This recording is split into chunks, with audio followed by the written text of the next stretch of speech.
మా latest videos కోసం మా ఈ తెలుగు న్యూస్ ఛానల్ సబ్స్క్రైబ్ చేసి గంట సింబల్ యాక్టివేట్ చేసుకోండి.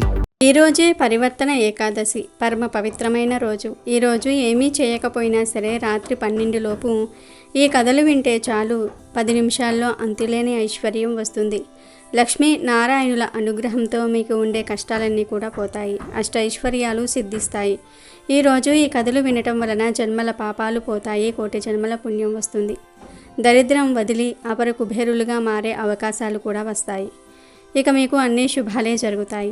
ఈ ఏకాదశి రోజున బర్రెలో దేవుణ్ణి చూసిన ఒక పశువుల కాపరి కథను వింటే చాలు దైవ అనుగ్రహం కలిగి అపర కుబేరులుగా మారిపోతారు. ఒకానొక మారుమూల కొండ ప్రాంతంలో ఒక యోగి తపస్సును, యోగ సాధనను చేస్తూ ఉండేవాడు. ఆయనను ఎంతో కాలం గమనించిన ఒక పశువుల కాపరి ఆయన వద్దకు కుతూహలంగా వెళ్ళి, స్వామి, మీరు ఏమి చేస్తూ ఉన్నారు అని అడిగాడు. అప్పుడు అతను తాను భగవంతుణ్ణి ప్రార్థిస్తూ ఉన్నాను అని చెప్పాడు.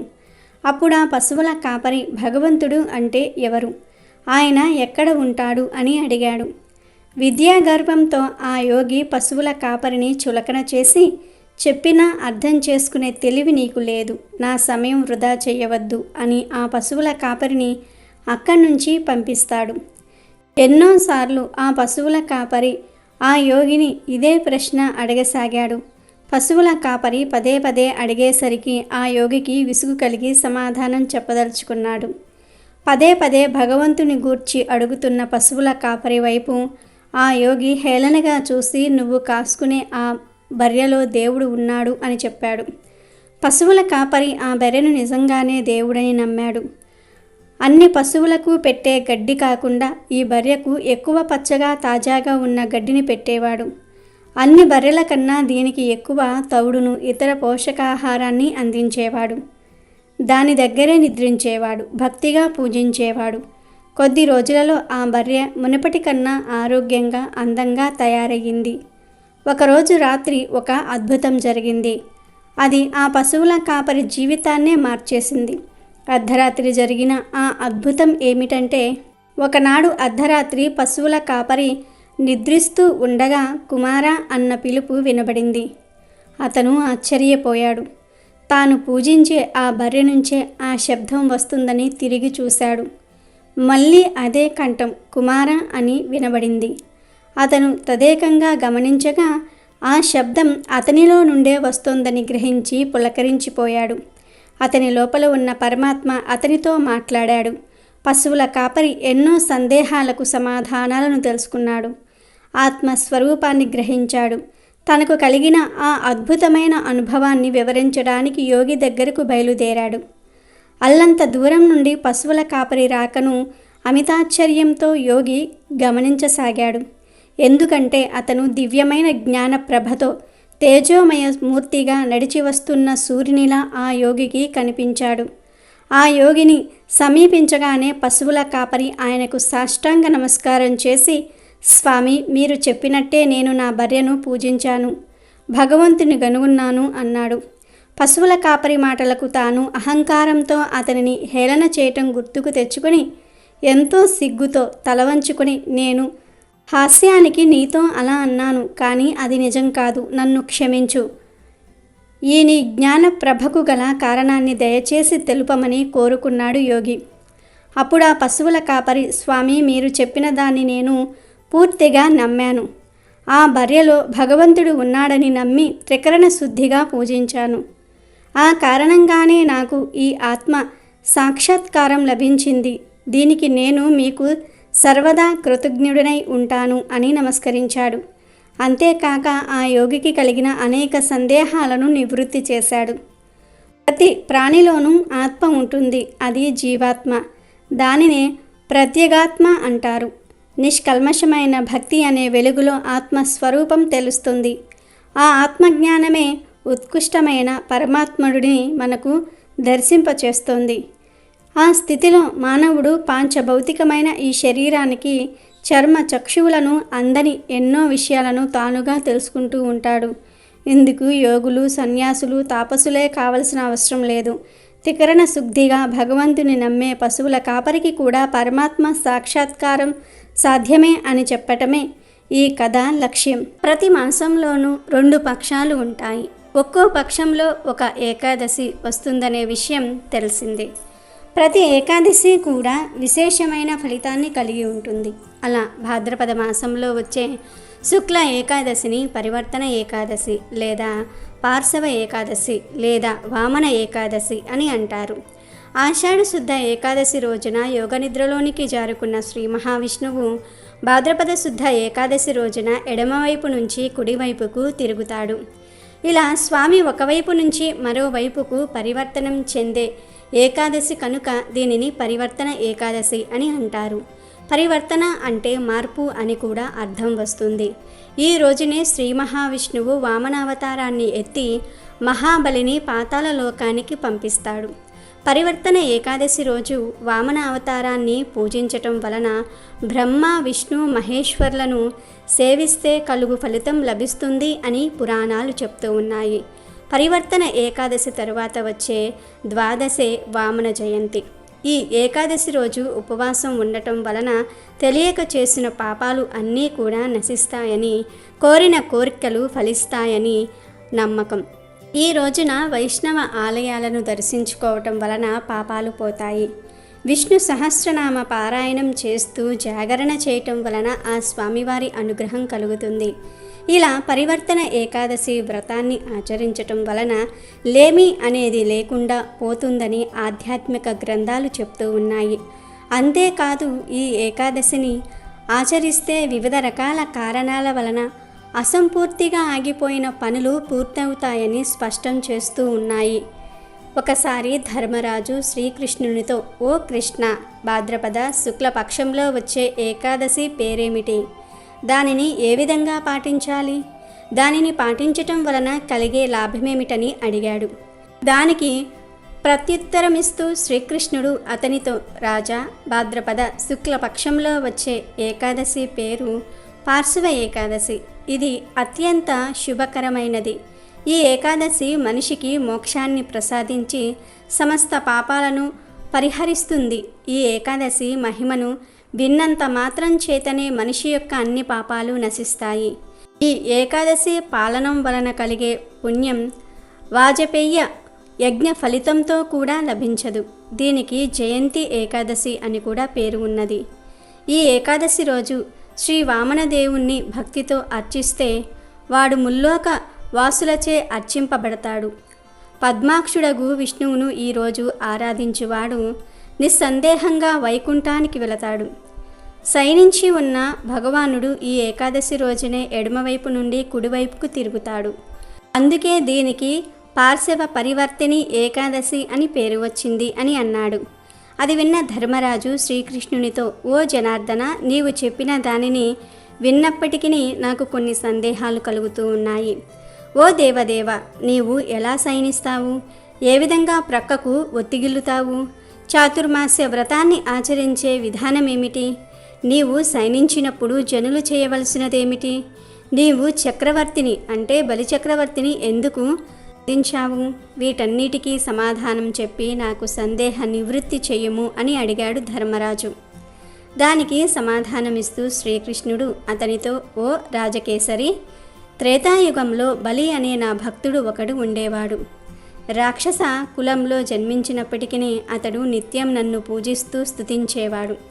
అతడు బ్రాహ్మణులను కూడా అర్చించేవాడు, యజ్ఞాన్ని చేసేవాడు. ప్రకారంగా అతడు త్వరలోనే ప్రభావపూర్ణుడై ఇంద్రుడినే పరాజితుని చేశాడు. స్వర్గరాజ్యాన్ని హస్తగతం చేసుకున్నాడు.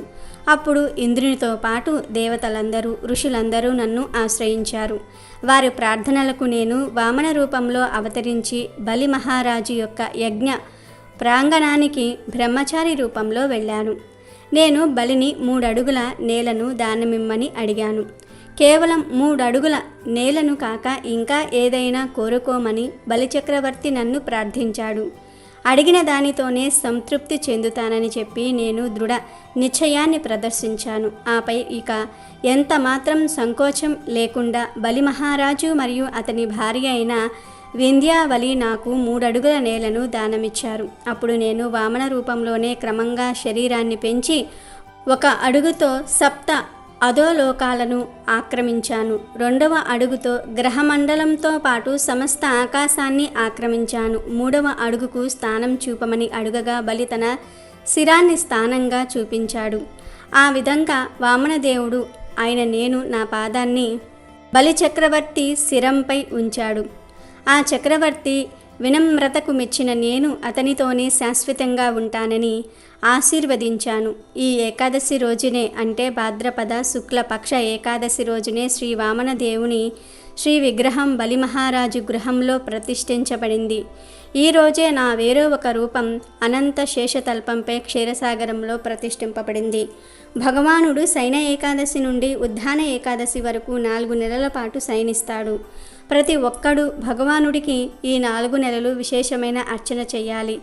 అంతేకాకుండా ఈ సమయంలో వచ్చే ప్రతి ఏకాదశిని యథావిధిగా పాటించాలి. ఈ ఏకాదశి పాలన ద్వారా మనిషి శతాశ్వమేధ యజ్ఞ ఫలాన్ని పొందగలుగుతాడు అని శ్రీకృష్ణుడు ధర్మరాజుతో చెప్పాడు. అలాగే ఈరోజు నిజాయితీ అంటే ఎలా ఉంటుందో తెలిపే ఈ పవిత్ర కథను వింటే చాలు సకల ఐశ్వర్యాలు లభిస్తాయి. చాలా ఏళ్ల క్రితం కలియుగం ప్రారంభంలో ఒకానొక గ్రామంలో ఒక రైతు ఉండేవాడు. అతను చాలా నిజాయితీపరుడు. మెల్లమెల్లగా డబ్బును కూడబెట్టి చివరకు ఒక భూస్వామి నుండి కొంత భూమిని కొనుక్కున్నాడు. భూమి పూజ చేశాక భార్య కూతురు సాయం చేస్తూ ఉండగా తను కొత్తగా కొనుక్కున్న ఆ భూమిని దున్నటం మొదలుపెట్టాడు. అకస్మాత్తుగా ఘనేల్ అని శబ్దం వచ్చింది. నాగలి దేనికో తగిలి ఆగిపోయింది. ఏదో బండరాయి అయి ఉంటుంది అనుకున్న రైతు నాగలిని తప్పించి అక్కడ త్రవ్వాడు. అతని కుమార్తె అక్కడి మన్నును తొలగించి చూసింది. దగదగా మెరిసే బంగారు నాణేలతో నిండిన రాగి బిందె ఒకటి కనిపించిందక్కడ. దాన్ని చూసి రైతు, అతని భార్య, బిడ్డ ముగ్గురు కూడా నిశ్చేష్టులైపోయారు. ఈ రోజుల్లోనైతే భూమిలో దొరికే ప్రతి నిక్షేపము ప్రభుత్వానికే చెందుతుంది అని చట్టాలు ఉన్నాయి. కానీ ఆ రోజుల్లో అలాంటివేమీ లేవు. రైతు చప్పుడు చేయకుండా దాన్ని మొత్తాన్ని కైవసం చేసుకుంటే ఎవరూ అడిగేవాళ్ళు లేరు. కానీ నిజాయితీ గల ఆ రైతు బంగారాన్ని సొంతం చేసుకునేందుకు ఇష్టపడలేదు. మనం భూస్వామి దగ్గర కొన్నది భూమిని మాత్రమే, లోపల దొరికిన సంపదను కాదు కదా. మనకు దొరికిన ఈ లంకె బిందె ఆ భూస్వామిదే అయి ఉండాలి అన్నాడు. అవును, మనది కాని సొత్తును మనం తీసుకోకూడదు. ఈ బిందెను నా తలపైకి ఎత్తు, తీసుకువెళ్ళి భూస్వామికి ఇచ్చి వద్దాం అన్నది రైతు భార్య. సరేనని రైతు బిందెను ఎత్తుతూ ఉండగా రైతు కుమార్తె, నాన్నగారు, రాగి బిందెను నేను మొదట చూశాను గనుక ఆ బిందెను నేను ఎత్తుకుంటాను అని అన్నది. నువ్వు చిన్నదానివి కదా తల్లి, ఇటువంటి బరువు పని నీకు ఎందుకు అన్నాడు తండ్రి. నాన్నగారు, నేను పాలు, పెరుగు, మీగడ, నెయ్యి సమృద్ధిగా తిన్నదాన్ని కనుక నాకు చాలా బలం ఉంది అని రైతు కుమార్తె ఆ బిందెను ఎత్తి తన తలపైన పెట్టుకున్నది. అట్లా వాళ్ళ ముగ్గురు కూడా భూస్వామి ఇంటికి వెళ్ళారు. రాగి బిందెను మోసుకుని వస్తున్న రైతు కుమార్తెను చూసి భూస్వామి, ఏమి జరిగింది తల్లి అని అడిగాడు. అప్పుడు రైతు భూస్వామికి సంగతంతా చెప్పి, భూమిని తవ్వింది నేను, నాకు సాయం చేసింది నా భార్య, బిందెను మొదట చూసింది నా కుమార్తె, ముగ్గురం కలిసి సమ్మతంగా నీ సొత్తును నీకు తెచ్చి ఇస్తున్నాం, స్వీకరించు అన్నాడు. భూస్వామి ఆలోచనలో పడ్డాడు. అట్లా కుదరదు కదా, నేను భూమిని నీకు అమ్మేశాను, ఇక దానితో నాకు ఎలాంటి సంబంధమూ ఉండదు. ఆ భూమికి యజమానివి నువ్వే. ఆ భూమిలో లభించినది ఏదైనా నీకే సొంతం అవుతుంది. ఈ బిందెను నువ్వు నాకు ఇవ్వాల్సిన అవసరం ఏమాత్రమూ లేదు, అది పూర్తిగా నీదే అన్నాడు. కానీ రైతు దానికి అభ్యంతరం చెప్పాడు. నేను భూమిని మాత్రమే కదా కొన్నది, భూమిలో లభించిన లంకె బిందెను తీసుకునే అధికారం నాకు ఎలా వస్తుంది? ఈ బిందె మీకే చెందాలి అన్నాడు. వాదం పెద్దదయింది. అక్కడ చేరిన వాళ్ళు ఎవ్వరూ ఈ సమస్యను పరిష్కరించలేకపోయారు. దాంతో అందరూ కలిసి ప్రభువైన ధర్మరాజు వద్దకు వెళ్ళారు. రైతు నిజాయితీని, భూస్వామి ధర్మ నిరతిని మెచ్చుకున్నాడు ధర్మరాజు. నా రాజ్యంలో మీలాంటి వాళ్ళు ఉండటం నాకు గర్వకారణం. అయితే ఈ సమస్య చాలా జటిలమైనది. ఏ విధంగా పరిష్కరించినా సూక్ష్మమైన ధర్మానికి నష్టం వాటిల్లే అవకాశం ఉంది. అందువల్ల మరి ఇరు పక్షాల వాళ్ళు నా తీర్పుకు కట్టుబడి ఉంటామని మాట ఇస్తే అప్పుడు నా అభిప్రాయాన్ని చెప్తాను అన్నాడు. 2 కుటుంబాల వాళ్ళు మీరు ఎట్లా చెప్తే అట్లా చేస్తాం అన్నారు. సరే అయితే నా తీర్పు వినండి. రైతు కుమార్తెను భూస్వామి కుమారుడు వివాహమాడాలి. బంగారు నాణాలతో నిండి ఉన్న ఈ రాగి బిందె మీ వివాహ సందర్భంగా మీ తల్లిదండ్రులు మీకిస్తున్న బహుమతి అవుతుంది అన్నాడు ధర్మరాజు. రాజుగారి తీర్పుకు అందరూ సంతోషించారు. తర్వాత రైతు కుమార్తెను భూస్వామి కుమారుడు వివాహం చేసుకున్నాడు. బంగారు నాణాలతో నిండి ఉన్న రాగి బిందెను వారు బహుమతిగా స్వీకరించారు. తర్వాత అందరూ సంతోషంగా జీవించారు. దేవతల రాజైన ఇంద్రుడు ఓసారి కాశీనగరంలో ఒక సమావేశం ఏర్పాటు చేశాడు. భూలోకంలోని రాజులు, ఋషులు, మామూలు ప్రజలు, జంతువులు, పక్షులు, కీటకాలు అందరినీ ఆ సమావేశానికి ఆహ్వానించాడు. అక్కడ ప్రతి ప్రాణి తమ కష్టాల్ని నేరుగా దేవతలకు విన్నవించుకోవచ్చు అని ప్రకటించాడు. దాంతో చాలామంది ఎక్కడెక్కడి నుండో అక్కడికి చేరుకున్నారు. వరుసగా అందరూ సభలోనికి వెళ్తున్నారు. ఆ సభ వాకిలి మీద ఒక చిలుక వాలి ఉంది. ప్రతి ఒక్కరిని మర్యాదగా పలకరిస్తున్నది అది. అందరూ దాన్ని చూసి ముచ్చటపడుతూ లోనికి పోతూ ఉన్నారు. ఇంద్రుడి పిలుపును అందుకొని యమధర్మరాజు కూడా ఆ సభకు వచ్చాడు. యముడిని కూడా మర్యాదగా లోనికి ఆహ్వానించింది చిలుక. యముడు మృత్యువుకు అధిపతి. ఏ ప్రాణి ఎప్పుడు ఎక్కడ చచ్చిపోతుందో ఆయనకు తెలుసు. అట్లాంటి యముడు సభలోనికి పోతూ పోతూ వెనక్కి తిరిగి మరి ఆ చిలుక కేసి చూశాడు. పూర్తిగా లోనికి పోబోతూ మళ్ళీ ఓసారి ఆగి చిలుక వైపుకు తిరిగి చూసి నవ్వాడు కూడా. అప్పటి వరకు సంతోషంగానే ఉన్న చిలుకకు ఇప్పుడు దిగులు మొదలయ్యింది. ఈ యముడు నన్ను చూసి ఎందుకు నవ్వాడు అని బెంగ మొదలయ్యింది. క్షణానికి దాని బెంగ ఎక్కువయింది. కొద్దిసేపట్లోనే అది నీరసపడిపోయింది. దానికి కళ్ళు తిరగటం మొదలుపెట్టాయి. వాంతి వచ్చినట్లయింది. అంతలో పక్షిరాజు గరుక్మంతుడు అక్కడకు వచ్చాడు. ఆయన కూడా సభలోనికి పోబోతూ చిలుక పరిస్థితిని గమనించి పలకరించాడు. ఏం చిలకమ్మ, దిగులుగా ఉన్నావు? నీ సమస్య ఏమిటి? నాకు చెప్పు. నేను నీకు ఏ సాయం కావాలన్నా చేస్తాను అన్నాడు. గరుక్మంతుడి మాటలు విన్న చిలుకకు ప్రాణం లేచి వచ్చినట్లయింది. అప్పుడు చిలుక, నీకు కాక ఇంకెవరికి చెప్పుకుంటాను స్వామి? మా పక్షులందరికీ పెద్దవాడివి నువ్వే కదా, అందుకని నా కష్టాన్ని నీకే చెప్పుకుంటాను. విను. ఇందాక యముడు సభలోకి వెళ్ళాడు. నన్నే మళ్ళీ మళ్ళీ చూస్తూ పోయాడు. చివరికి వెనక్కి తిరిగి నా వైపు చూసి నవ్వాడు కూడా. నాకు భయం వేస్తున్నది. అతని నవ్వు గుర్తొచ్చిన కొద్దీ నాకు ఈ భూమి మీద నూకలు చెల్లిపోయినట్లనిపిస్తున్నది. లేకుంటే అంతమందిలో నన్ను ఒక్కదానినే వేరు చేసి ఎందుకు చూస్తాడు ఆ యముడు? నాకిప్పుడు మనసులా లేదు. ఇక ఎవరిని స్వాగతించలేను. ఎక్కడికన్నా వెళ్ళి దాక్కుందామనిపిస్తుంది. నా వెంటపడి తరిమే మృత్యువుకు అందకుండా ఎక్కడికన్నా వెళ్ళిపోదామని ఉన్నది అని గరుక్మంతుడికి చెప్పుకుని ఏడ్చింది ఆ చిలుక. అప్పుడు గరుక్మంతుడు, ఓసి ఇంతేనా? నువ్వు దిగులు పడకు, నిన్ను నేను కాపాడుతాను. ఈ భూలోకంలో సురక్షిత స్థలాల కోసం వెతికి వేసారేదెందుకు? వేరే చోట ఎక్కడా అవసరం లేదు. మా పక్షిజాతి దానివి నువ్వు. ఎవరికీ అందకుండా నేను నిన్ను నేరుగా దేవలోకంలో విడిచి వస్తాను. పద, నీకెందుకు భయం అని గరుక్మంతుడు దాన్ని తన వీపు మీద ఎక్కించుకొని క్షణాల్లో దైవలోకం చేరుకున్నాడు. అక్కడ దాన్ని నందనవనంలో వదిలి, బాగుందా ఇక్కడ? ఏది కావాలన్నా ఊరికే కోరుకో చాలు, అది నీ సొంతమవుతుంది. ఇంకా భయపడవుగా? నేను సభకు వెళ్ళి వస్తా, మరి ఉండు అని దాన్ని అక్కడ విడిచిపెట్టి పోయాడు. సభంతా ముగిసిన తర్వాత అందరూ బయలుదేరి బయటకు వస్తున్నారు. యమధర్మరాజు కూడా బయటకు వస్తూ అంతకుముందు చిలుక కూర్చున్న వాకిలి వైపు చూశాడు. యముడి నొసలు ముడిపడ్డాయి. ఆయన అటువైపు వెళ్ళి చిలుక కోసం వెతకటం మొదలుపెట్టాడు. అంతలో గరుక్మంతుడు అక్కడికి వచ్చి యముడిని చూసి నవ్వాడు. ఏమి యమధర్మరాజా, ఏదో వెతుకుతూ ఉన్నావు అని అడిగాడు. దానికి యముడు, ఈ వాకిలి మీద ఒక చిలుక ఉండింది గదా ఇందాక, అది ఇప్పుడు ఎక్కడ ఉన్నదా అని వెతుకుతున్నాను అన్నాడు యముడు. అప్పుడు గరుక్మంతుడు గర్వంగా నవ్వాడు. ఏమి, దాని ప్రాణాలను తీసుకుపోదామనుకుంటున్నావా? అది ఇప్పుడు ఇక్కడ లేదు. నువ్వు ఇందాక దాన్ని చూసి నవ్వావంట కదా, అది చాలా భయపడింది. అందుకని నేను దాన్ని తీసుకుని వెళ్ళి నీకు అందని చోట దేవలోకంలో దాచి వచ్చాను అన్నాడు. అప్పుడు యముడు, అయ్యో ఎంత పని చేశావు అన్నాడు తల పట్టుకొని. ఏమయ్యింది అని అడిగాడు గరుక్మంతుడు. ఇందాక నేను దాన్ని చూసి దాని మరణం ఏ విధంగా ఉండనున్నదో చదివాను. కొద్దిసేపట్లో ఈ చిలుక దేవలోకంలో నీట మునిగి చనిపోతుంది అని రాసి ఉంది. దాని నుదుటిన భూలోకంలోని ఈ పక్షి దేవలోకంలోనికి ఎట్లా పోతుంది? అది కొద్దిసేపట్లో ఎట్లా పోతుంది? పోయి అక్కడ ఎట్లా చనిపోతుంది? అంతా అబద్ధం. జరిగే పని కాదులే అనుకుని నవ్వాను నేను. చూడగా నువ్వు విధి వ్రాతను నిజం చేసినట్టున్నావు. ఇప్పుడు అది ఎలా ఉన్నదో ఏమో అన్నాడు యముడు బాధగా. అప్పటికి నిజంగానే చిలుక దేవలోకంలో నీట మునిగి చనిపోయి ఉన్నది. చేతులారా చిలుకను మృత్యువు వాకిటికి చేర్చానే అని బాధపడుతున్న గరుత్మంతుణ్ణి ఓదారుస్తూ, విధిని తప్పించటం ఎవరి తరమూ కాదు గరుడా, నేను కూడా విధి వ్రాతకు లోబడి వర్తించాల్సిందే అని యముడు అన్నాడు. అవంతి నగరంలో ఒక వేద పండితుడు ఉండేవాడు. ఇతనంటే ఊరందరికీ బాగా నమ్మకం. చివరికి రాజుగారికి కూడా నమ్మకం. ఎక్కడ ఏ కార్యం చెయ్యాలనుకున్నా ఇతడి చేత చేయించేవారు.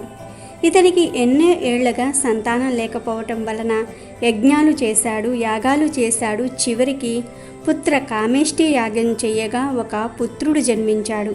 ఎంతో సంతోషంతో జాతకాది కర్మలు చేశాడు. ఒకరోజు ఈ పిల్లవాడి జాతక చక్రం వేసి చూడగా ఇతడు భవిష్యత్తులో గజదొంగ అవుతాడు అని ఉంది.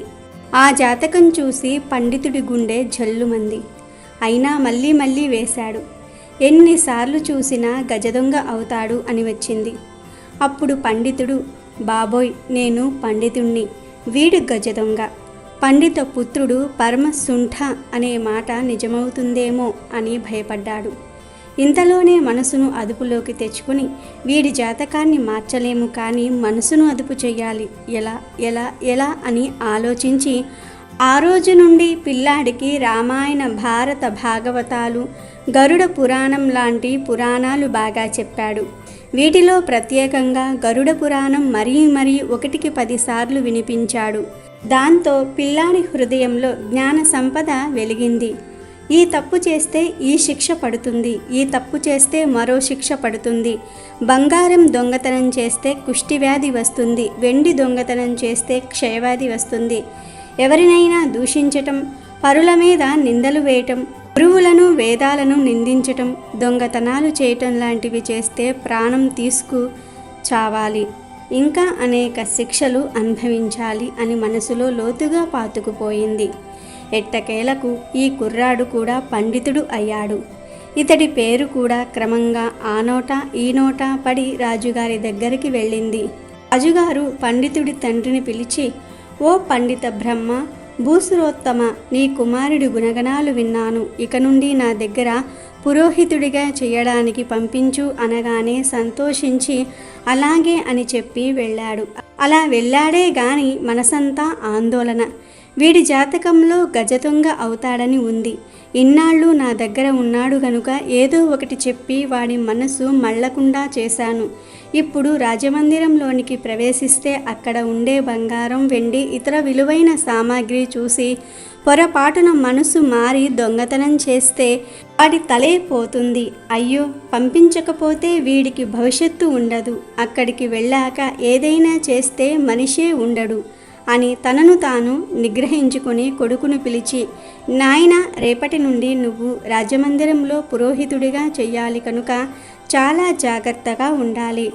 ఏమరపాటుతో ఉన్నావా, తలే తీసేస్తాడు రాజుగారు అని మళ్ళీ గరుడ పురాణం చెప్పి ఎన్నెన్నో నీతులు చెప్పి జాగ్రత్తలు చెప్పి పంపించాడు.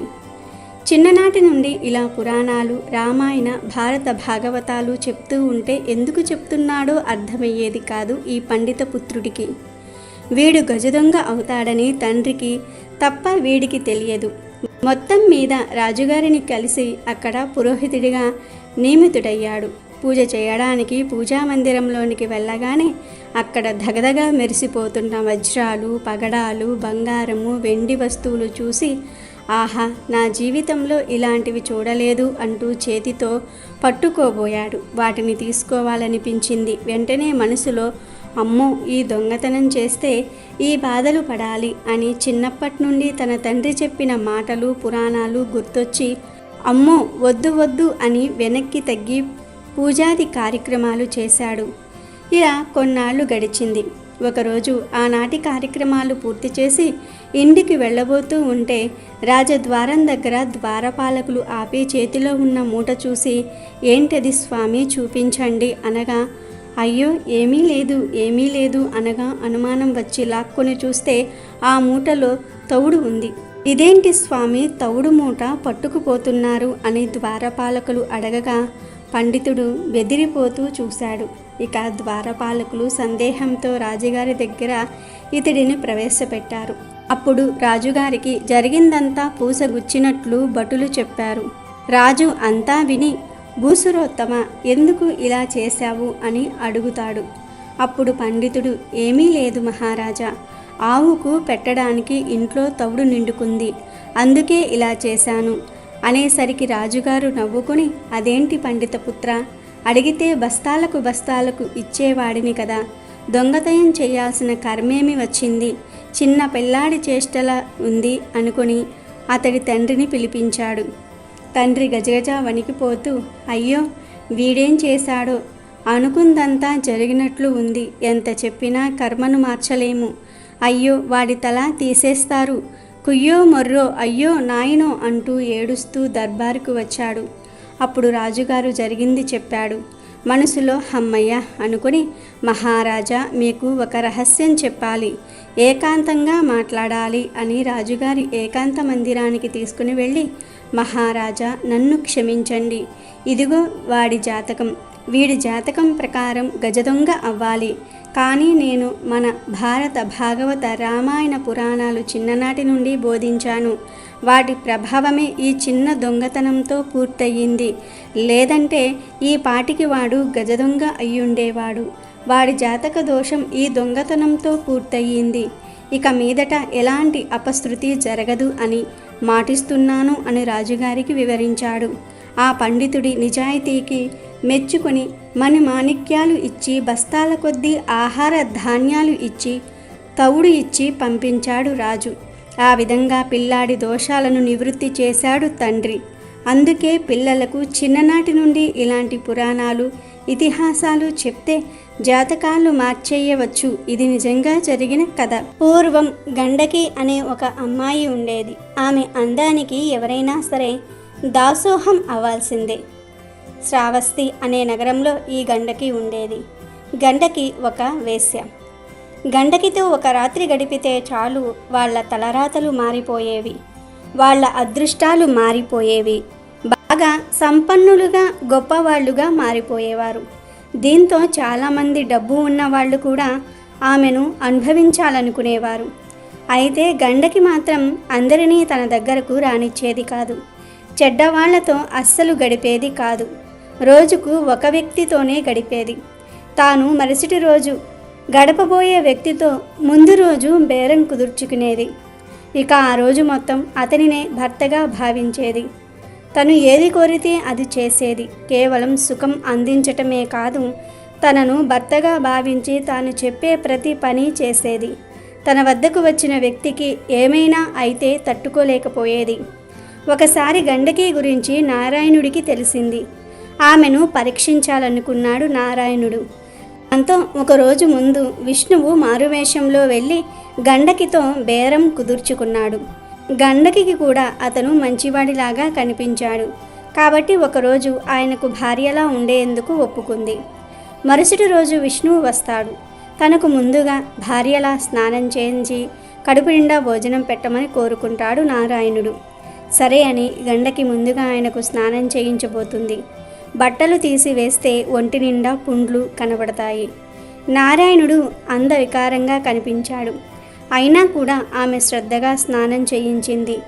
సువాసనలు గుప్పించే సుగంధ ద్రవ్యాలను గండకి ఆయనకు పూసింది. కొత్త బట్టలు తొడిగించింది. తర్వాత తనే వంట చేసి అతనికి వడ్డించింది. అతని చేతులకు మొత్తం పుండ్లు ఉండటంతో సరిగ్గా తినలేకపోతాడు. దాంతో ఆమె తినిపిస్తుంది. తర్వాత మిగిలిన అన్నాన్ని ఆమె తింటుంది. ఆ తర్వాత అతన్ని పక్క మీదకు తీసుకువెళ్తుంది. కానీ ఆయనకు బాగా జ్వరం వస్తుంది. అతనికి ఆ రోజంతా సేవ చేస్తుంది గండకి. ఆ రోజు రాత్రి అతను చనిపోతాడు. గండకి తన సొంత భర్త చనిపోయాడన్నట్లుగా బాధపడుతుంది, రోదిస్తుంది. భర్తతో పాటు తాను కూడా చితిలో పడుకుని సతీ సహగమనం చేయడానికి సిద్ధమవుతుంది. అందరూ అడ్డుకున్నా కూడా వినదు. తన దగ్గర ఉండే సొమ్మునంతా కూడా బీదలకు పంచిపెడుతుంది. తర్వాత శ్మశానంలో చితిలోనికి దూకుతుంది. అయితే అలా దూకిన వెంటనే చితిమంటలు ఒక్కసారిగా మల్లెపూల మాదిరిగా మారిపోతాయి. విష్ణువు ప్రత్యక్షమై నువ్వు చేసే వృత్తిని నిజాయితీగా చేయటం నాకు నచ్చింది అంటాడు. గండకి సంబరంగా విష్ణువు వైపే చూస్తుంది. నీకు ఏం వరం కావాలో కోరుకో గండకి అంటాడు విష్ణుమూర్తి. గండకి విష్ణువునే తన గర్భాన పుట్టాలని కోరుకుంటుంది. సరే, నీ కోరిక వచ్చే జన్మలో తీరుస్తాను. నీ గర్భంలో ఎప్పుడూ నేను పుడుతూనే ఉంటానంటాడు విష్ణువు. ఆ ప్రకారం గండకి మరు జన్మలో నదిగా పుట్టింది. ఆ నది గర్భంలోనే శాలిగ్రామాలు అంటే విష్ణుమూర్తి రూపంతో ఉండేవి పుడుతూనే ఉన్నాయి. ఇది శాలిగ్రామం గండకి కథ. తులసి శాపం వలన శాలగ్రామంగా మారిన విష్ణువు గండకి ఇచ్చిన వరం వలన గండకీ నదిలోనికి శాలగ్రామ రూపంలో చేరతాడు జరుగుతాయి. ఈ ఏకాదశి రోజున బర్రెల దేవుణ్ణి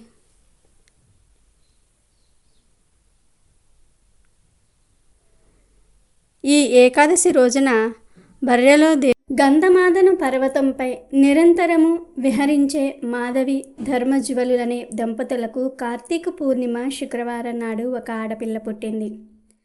సంధ్యో యవ్వనంతో పూర్వజన్మ స్మృతి జ్ఞానంతో జన్మించిన ఆ యువతికి తల్లిదండ్రులు పద్మిని అని పేరు పెట్టుకున్నారు. చంద్రవదన పద్మపత్రనేత్ర అయినటువంటి ఆ పద్మిని కరచరణాలు చిగురుటాకుల వలె ఎర్రగా సుకుమారంగా ఉన్నాయి. శిశిర ఋతువులో వెచ్చని స్పర్శ, గ్రీష్మ ఋతువులో చల్లని స్పర్శ కలిగి సర్వాంగ సుందరిగా ప్రకాశించే ఆ కన్య సౌందర్యంలో తులలేనిది కావటం వల్ల ఆమెకు తులసి అని పేరు వచ్చింది. తులసికి జన్మంతోనే వైరాగ్యం అబ్బింది. ఆమె తపస్సు నిమిత్తం బదరికాశ్రమానికి బయలుదేరింది. తల్లిదండ్రులు ఎంతగా వారించినా వినకుండా శ్రీ మహావిష్ణువునే భర్తగా పొందాలని నిశ్చయించుకొని యోగ మార్గంలో చిరకాలం తపస్సు చేసింది. మండు వేసవిలో పచ్చాగ్ని మధ్యలో, చలికాలంలో నీటి మధ్య నిలిచి శీతోష్ణాది ద్వంద్వాలను సహిస్తూ వాటికి అతీతంగా నిలిచి నియమబద్ధంగా తపస్సు కొనసాగించింది. కొన్ని సంవత్సరాల కాలం పండ్లు మాత్రమే ఆహారంగా స్వీకరించింది. మరికొన్ని సంవత్సరాల పాటు ఆకులనే ఆహారంగా తీసుకున్నది. క్రమంగా వాయు భక్షణం మాత్రమే సాగించింది. చివరకు నిరాహారి అయి కఠోర తపస్సు చేయసాగింది. ఆమె తపస్సును మెచ్చి బ్రహ్మ ప్రత్యక్షమయ్యాడు. వరం కోరుకోమని అడిగాడు.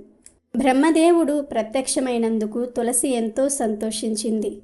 దేవ, సర్వజ్ఞుడవైన నీకు తెలియనిది ఏమున్నది? గోలోకంలో తులసి అనే గోపికగా జన్మించిన నేను శ్రీకృష్ణుని అనురాగానికి పాత్రురాలునయ్యాను. కానీ రాధిక నాపై ఆగ్రహించి నన్ను మానవలోకంలో జన్మించవలసినదిగా శపించింది. అప్పుడు శ్రీకృష్ణుడు బ్రహ్మ వరప్రభావం చేత నాకు భార్యవు కాగలవు అని నన్ను ఊరడించాడు. కనుక విష్ణువుకు భార్యను అయ్యేటట్లు నన్ను అనుగ్రహించు అని బ్రహ్మను ప్రార్థించింది. ఆమె ప్రార్థన విని బ్రహ్మ తులసి శ్రీకృష్ణుని అంశగా సుధాముడనే గోపకుడు భారతదేశంలో శంఖచూరుడు అనే పేరుతో రాక్షసుడై జన్మించాడు. అతడు కూడా రాధికాదేవి శాపానికి గురి అయిన వాడే. నువ్వు శంఖచూరుణ్ణి వరించు. తరువాత శాపవశాన భూలోకంలో అవతరించిన శ్రీకృష్ణుణ్ణి చేపట్టగలవు. తదనంతరం లోక పావనివై వృక్ష రూపాన్ని పొందుతావు. ఆ వృక్షం విష్ణువుకు అత్యంత ప్రీతిపాత్రమైనది. బృందావన క్షేత్రంలో నివసించే నీవు బృంద అనే పేరుతో విరజిల్లగలవు అని అనుగ్రహించి బ్రహ్మదేవుడు అంతర్ధానమయ్యాడు. బ్రహ్మదేవుని ఆదేశానుసారం తులసి శంఖచారుణ్ణి మనసులో ధ్యానిస్తూ బదరికాశ్రమంలో తపస్సు చేయసాగింది. ఒకనాడు శంఖచూరుడు ఆ తపోవన ప్రాంతానికి విచ్చేశాడు. బ్రహ్మదేవుని సూచనను అనుసరించి తులసిని వివాహమాడదలచి మంగళప్రదమైన కవచాన్ని ధరించి వచ్చాడు శంఖచూరుడు. అతడు ఆమెను పలకరించాడు. తన పూర్వజన్మ విశేషాలను చెప్పి గోలోకంలో సుధాముడనే గోపకుడుగా ఉన్న తాను శాపవశాన మానవలోకంలో జన్మించానని వివరింపసాగాడు. తులసిని వివాహం చేసుకోవాలనే తన అభిలాషను వ్యక్తం చేశాడు. తల్లిదండ్రులు నిర్ణయించిన వరుణ్ణి వివాహం చేసుకోవటం తనకు తగిన ధర్మమని తులసి సమాధానమిచ్చింది. అప్పుడు బ్రహ్మదేవుడు సాక్షాత్కరించి వారి ఇరువురి పూర్వజన్మ వృత్తాంతాలను వివరించి వారికి దాంపత్య బంధం కలిగించి భావి లోకంలో గోలోకంలో నారాయణుడితో తదాత్మ్యం పొందగలరని అభయమిచ్చాడు. అలా తులసి శంఖచూరులు దంపతులయ్యారు.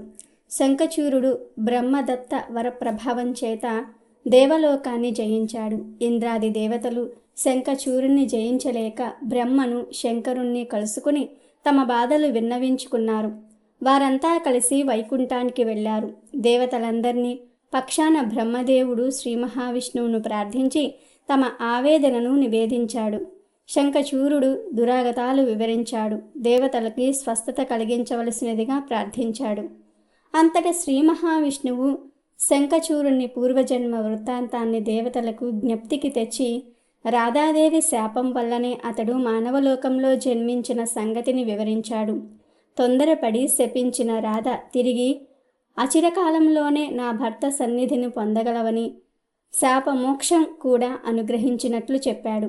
శంఖచూరుడు కంఠసీమలో ధరించిన కవచం తన ప్రసాదమే అని, ఆ కవచం వలనే అతడు అజేయుడై నిలిచాడని కూడా వివరించాడు.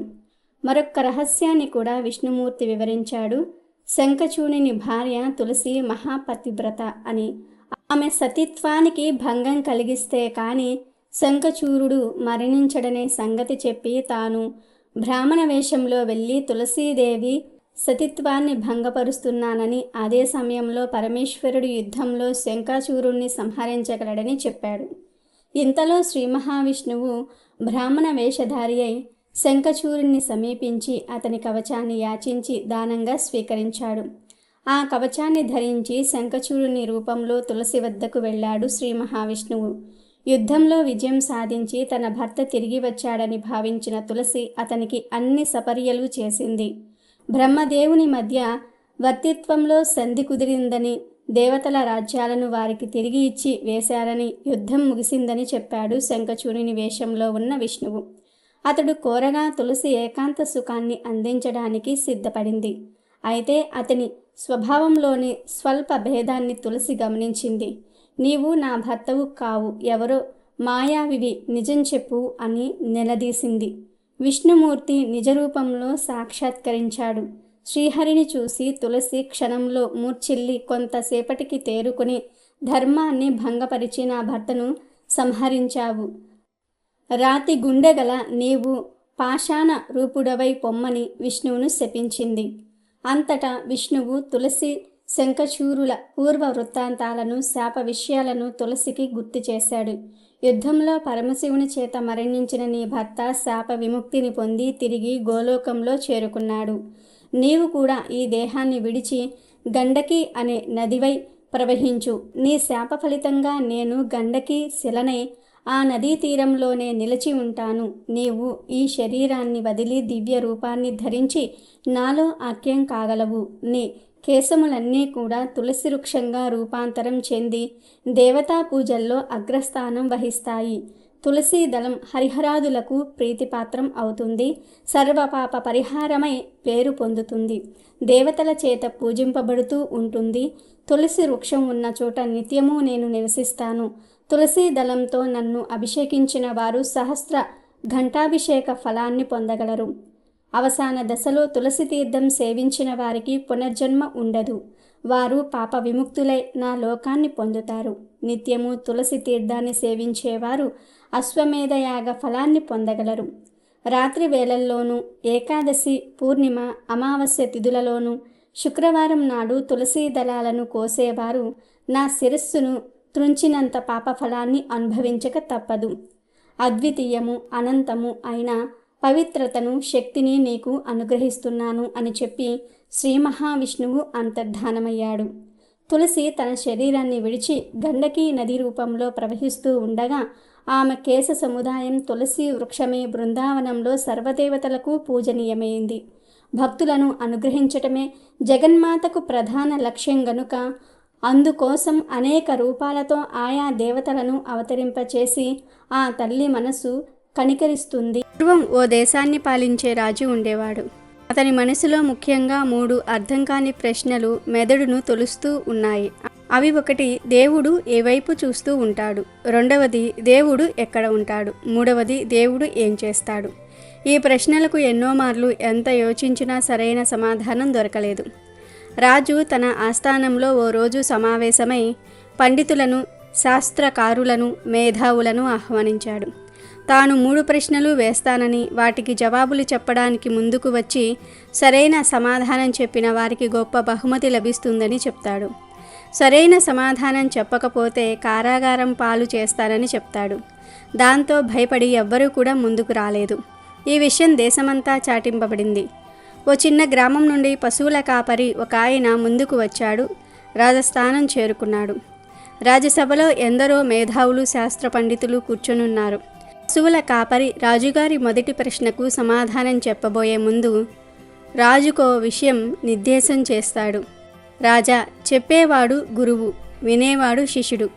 గురువు పైన ఉండాలి, శిష్యుడి క్రింద ఉండాలి అని కండిషన్ పెట్టాడు. దానికి రాజు అంగీకరించి సింహాసనం నుండి క్రిందికి దిగాడు. పశువుల కాపరి సింహాసనం అధిష్ఠించాడు. అప్పుడు మహారాజా, ఇప్పుడు అడగండి 3 ప్రశ్నలు అన్నాడు పశువుల కాపరి. దానికి రాజు, మొదటి ప్రశ్న, దేవుడు ఏ వైపు చూస్తూ ఉంటాడు? దీనికి జవాబు చెప్పండి అన్నాడు. వెంటనే పశువుల కాపరి ఒక దీపాన్ని తెప్పించమన్నాడు. దీపం తెచ్చి సభ మధ్యలో పెట్టారు. మహారాజా, ఈ దీపం ఎక్కడ చూస్తుంది? నా వైపా, నీ వైపా, తూర్పు వైపా, పశ్చిమానిక, పైకా, కిందక ఎక్కడ చూస్తుందో చెప్పండి అని ప్రశ్నించాడు. అన్ని వైపులకు చూస్తుంది అని జవాబిచ్చాడు రాజు. ఇంత చిన్న జ్యోతి అన్ని వైపులా చూడగలిగినప్పుడు పరంజ్యోతి స్వరూపమైన భగవంతుడు అన్ని వైపులా చూడలేడా?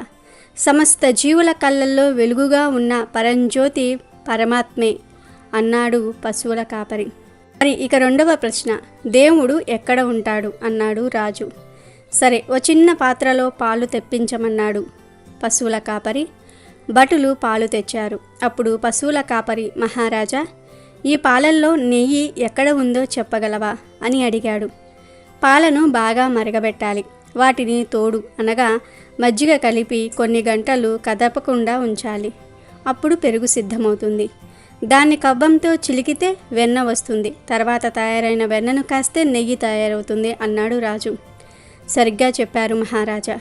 అలాగే హృదయం అనే పాలను గురువు అనే నిప్పులపై బాగా మరిగించి మనసు అనే తోడు వేసి స్థిరంగా ఉంచితే వచ్చే సత్యం అనే పెరుగును సాధన అనే కవ్వంతో చిలికితే జ్ఞానం అనే వెన్న వస్తుంది. ఆ సాధన అంతర్ముఖం అనే నిప్పులపై బాగా కాచినట్లయితే పరమాత్మ అనే నెయ్యి వస్తుంది అన్నాడు కాపరి. పశువుల కాపరి సమాధానానికి సభలో హర్షధ్వానాలు మిన్నుమిట్టాయి. చివరి ప్రశ్నగా రాజు, దేవుడు ఏం చేస్తాడు అని అడిగాడు. దానికి పశువుల కాపరి, నేను పశువుల కాపరిని, మీరు మహారాజు.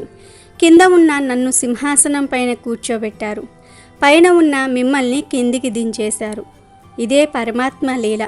సత్కర్మలు చేసే జీవులను పై జన్మలో ఉత్తమ జన్మగా మార్చటం, దుష్కర్మలు చేసే వాళ్లను మరుజన్మలో క్రింది స్థాయికి పంచటమే పరమాత్మ పని అన్నాడు. మాటలు విన్న రాజు పశువుల కాపరి ముందు పాదాక్రాంతుడయ్యాడు. పశువుల కాపరి రూపంలో ఉన్న పరమాత్మ తాను వచ్చిన దిక్కుగా తిరుగు ప్రయాణం అయ్యాడు. పశువుల కాపరి కథను వింటే చాలు దైవ అనుగ్రహం కలిగి అపర కుబేరులుగా మారిపోతారు. అలాగే పూర్వం కన్యాకుబ్జం అనే నగరంలో సోత్రీయుడు అనే ఒక బ్రాహ్మణుడికి అంజామిలుడు అనే ఒక కుమారుడు ఉండేవాడు. ఈ అంజామిలునికి చిన్న వయసులోనే గుణవంతురాలు, సౌందర్యవతి అయిన కన్యతో వివాహం జరిగింది. అజమీలుడు సంధ్యావందనము, గాయత్రీ జపం లాంటి నిత్య కర్మలు చేసేవాడు. అన్ని ధర్మాలు తెలిసినవాడు, ఎన్నో మంత్రాల సిద్ధి పొందినవాడు. కొంతకాలానికి అజామిలునికి యవ్వనం వచ్చింది. ఒకరోజు అతని తండ్రి దర్భలు, పువ్వులు తెమ్మని పంపాడు. దర్భలు, పువ్వులు తీసుకుని తిరిగి ఇంటికి వస్తూ ఉండగా ఆజామిలునికి పొదలలో నుండి ఏదో ఒక శబ్దం వినపడింది. అప్పుడు ఆజామిలుడు ఏమిటా అని అటువైపు చూశాడు. అప్పుడు దట్టమైన పొదరింట్లో రతి క్రీడల్లో చతురురాలైన తన ప్రియురాయలైన స్వేరిని వృషులతో ఆనందిస్తున్న ఒక కాముకుణ్ణి చూశాడు. దిగంబరంగా ఉన్న కటి ప్రదేశం గల విటుణ్ణి చూశాడు. కాముకత్వం మూర్తిభవించిన ప్రియురాలితో శృంగార కేలిలో తేలియాడుతున్న వాడిని ఆజామిలుడు చూశాడు. అది చూసి అతన్ని పులకించిన రోమాలు నిక్కబొడుచుకున్నాయి. ఆమెను చూసి ఆజామిలుడు కామోద్రేకంతో ఉవ్విళ్ళాడాడు. మాటిమాటికి ఏపు మీరిన ఆమె చూపులు అనే మోహ పాశాలలో చిక్కుకున్న ఆ బ్రాహ్మణ కుమారుడు నిత్య కృత్యాలైన దైవిక కర్మలను, శాస్త్ర పాఠాలను, జపతపాలను మర్చిపోయాడు.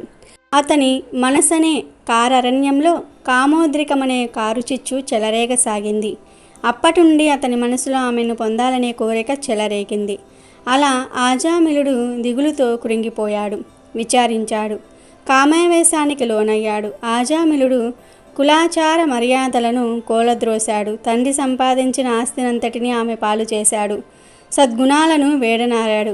బాగా రుచి మరిగి ఆ వాలు కన్నుల వెలయాలి అందచందాలకు లొంగిపోయాడు.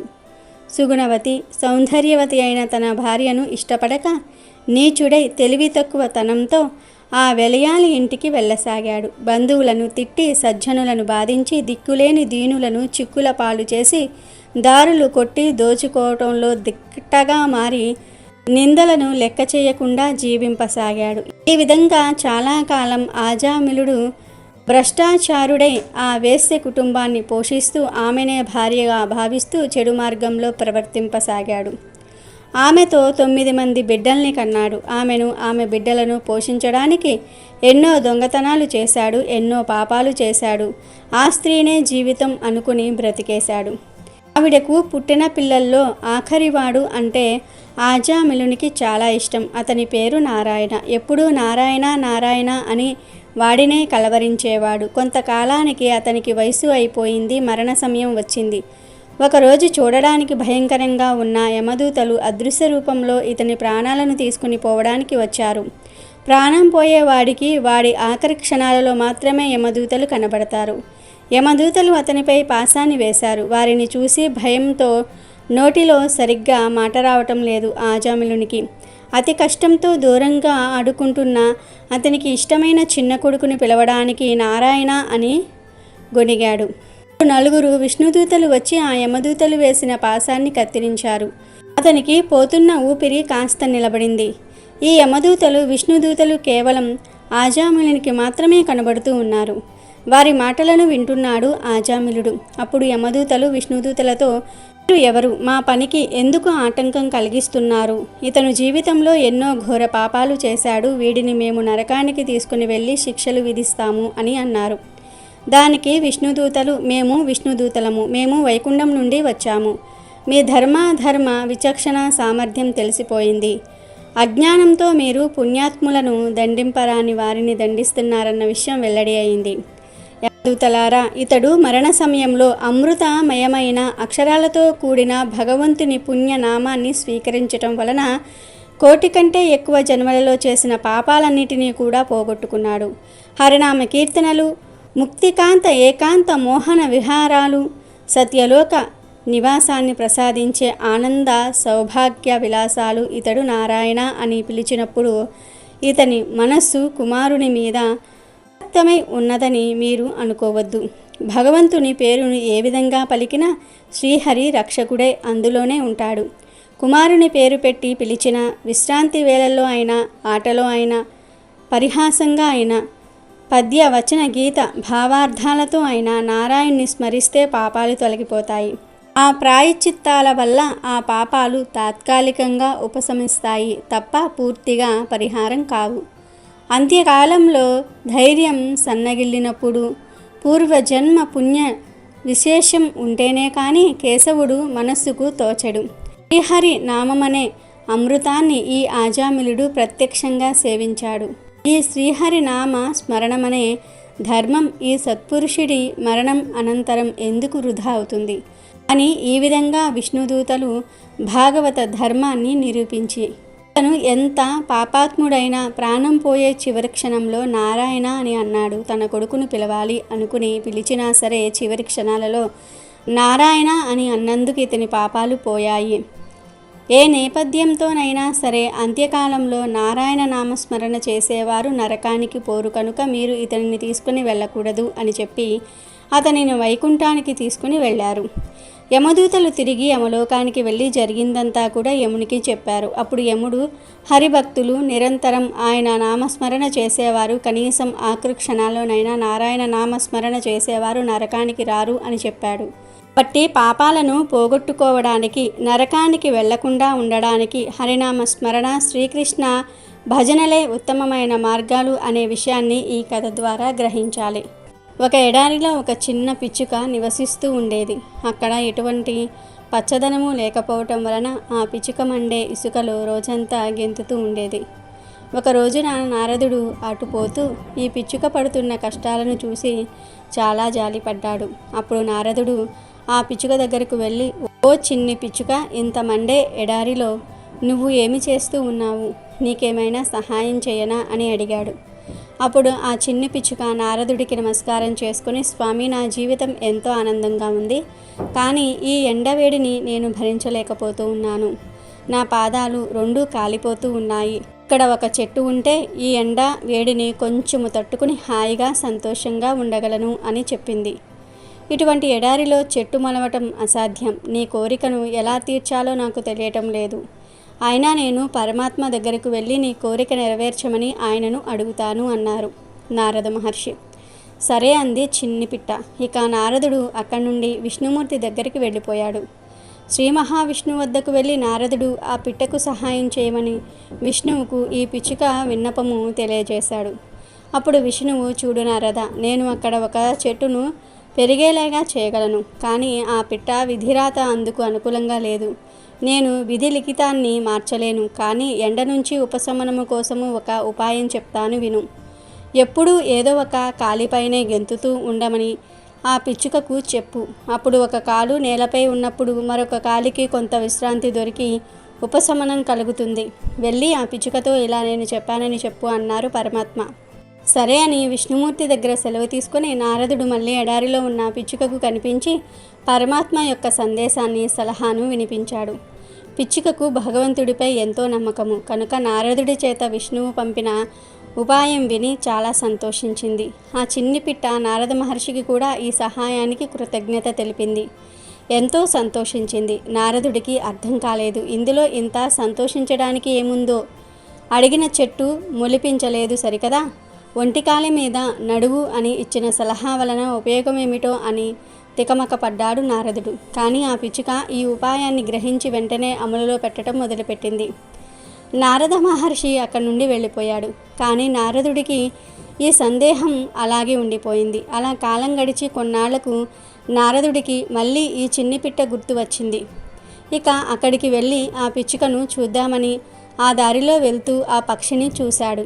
కానీ ఆశ్చర్యం, అది హాయిగా ఆ ఎడారి మధ్యలో ఉన్న ఒక పెద్ద పచ్చని చెట్టు మధ్య కూర్చొని ఉంది. పిచ్చుక సుఖంగా హాయిగా ఉండటం చూసి నారదుడికి ఆనందం కలిగింది.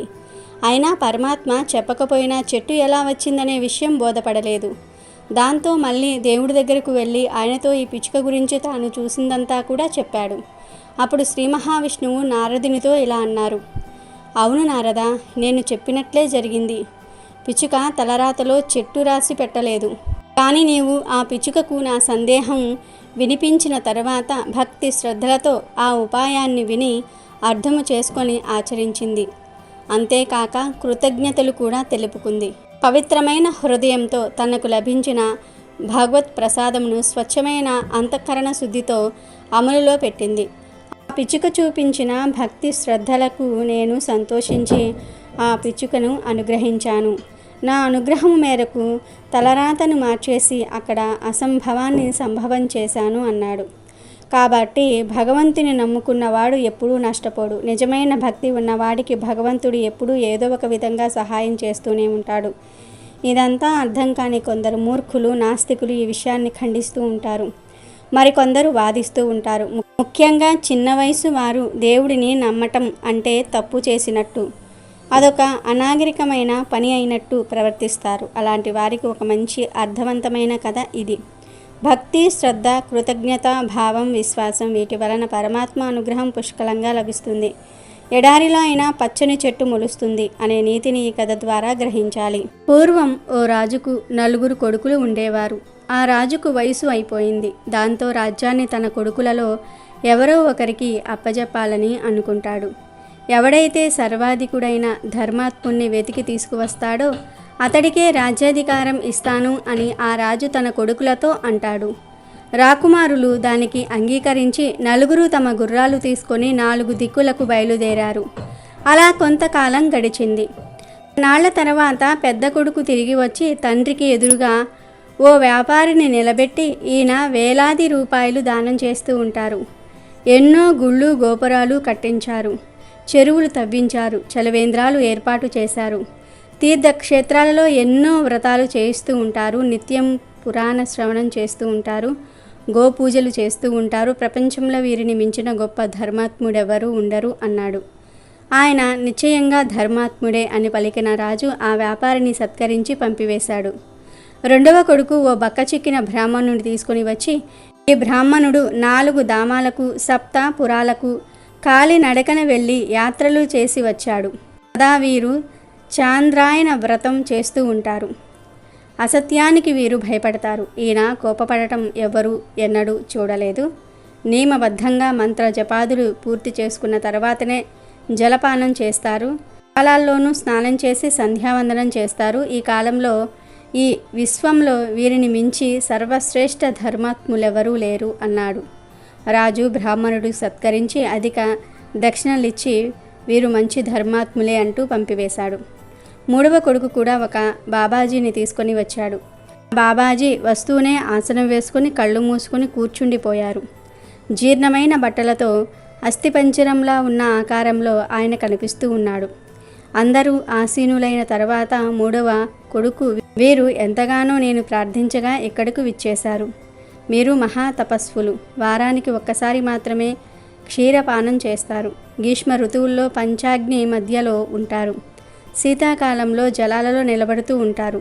సదా భగవంతుని ధ్యానంలో ఉండే వీరికి మించిన మహా ధర్మాత్ములు లభించటం దుర్లభమే అన్నాడు. రాజు ఆ మహాత్మునికి సాష్టాంగ ప్రణామం చేసి వారి ఆశీస్సులు అందుకుని వీడ్కోలు పలికాడు. ఆపై వీరు ధర్మాత్ములే అన్నాడు.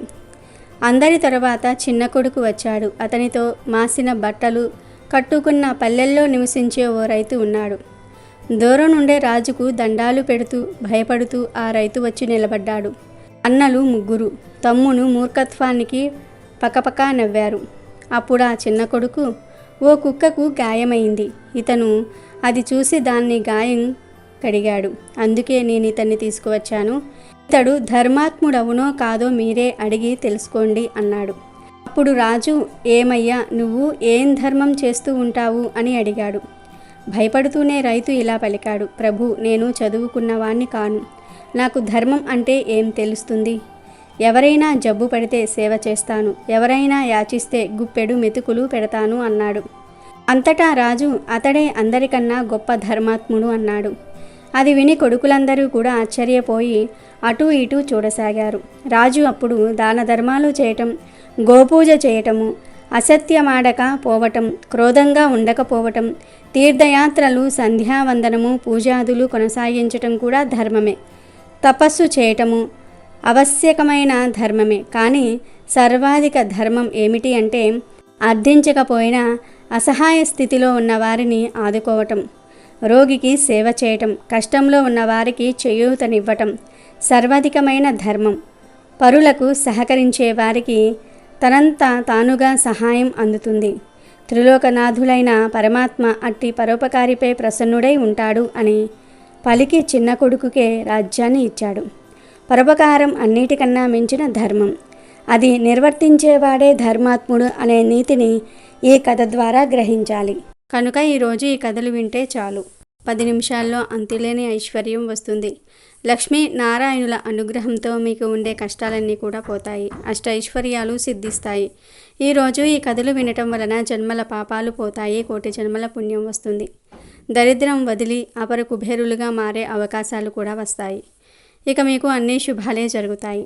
ఈ ఏకాదశి రోజున బర్రెలో దేవుణ్ణి చూసిన ఒక పశువుల కాపరి కథను వింటే చాలు, దైవ అనుగ్రహం కలిగి అపర కుబేరులుగా మారిపోతారు. వీడియో నచ్చితే లైక్ చేయండి, షేర్ చేయండి, బట్ సబ్స్క్రైబ్ చేసుకోవడం మర్చిపోవద్దు.